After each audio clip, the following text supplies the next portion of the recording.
নমস্কাৰ শিক্ষাগুৰুসকল আপোনালোক সকলোকে নৱবৰ্ষৰ উলগ জনাই মোৰ চেনেললৈ আপোনালোকক স্বাগতম জনাইছো।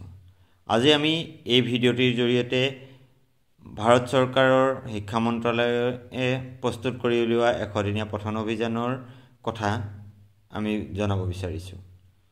ভাৰত চৰকাৰৰ শিক্ষা মন্ত্ৰালয়ৰ বিদ্যালয় শিক্ষা আৰু সাক্ষৰতা বিভাগে পঢ়ে ভাৰত আঁচনিৰ অধীনত এশদিনীয়া এক পঠন কাৰ্যসূচীৰ আয়োজন কৰিছে।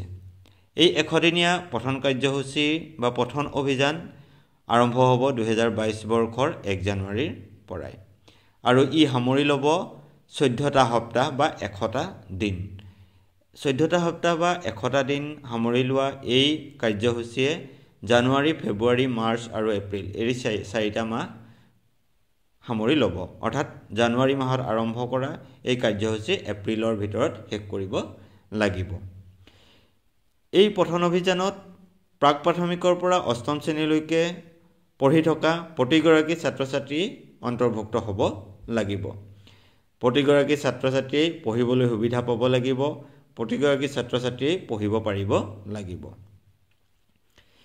ই হৈছে শিশুসকলৰ হকে আনন্দদায়ক পঠন অভিজ্ঞতা সৃষ্টিৰ বাবে এক ৰাষ্ট্ৰজোৰা পদক্ষেপ।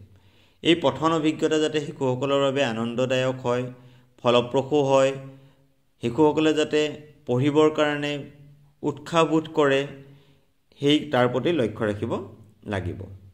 আমি আমাৰ বিদ্যালয়ত থকা পুথিভঁৰালৰ বিভিন্ন কিতাপ বা টেক্সট বুক বা পাঠ্যপুথি বা অন্য বিভিন্ন ধৰণৰ কিতাপ বা কাৰ্টুন জাতীয় কিতাপ ছাত্ৰ-ছাত্ৰীসকলক যোগান ধৰি পঢ়াৰ বাবে উৎসাহ প্ৰদান কৰিব লাগিব। আশা ৰাখিছোঁ আপোনালোক সকলোৰে সহযোগিতাত এই এশদিনীয়া পঠন অভিযান সফলতাৰে সমাপন হ'ব। সকলোকে ধন্যবাদ জনাইছোঁ।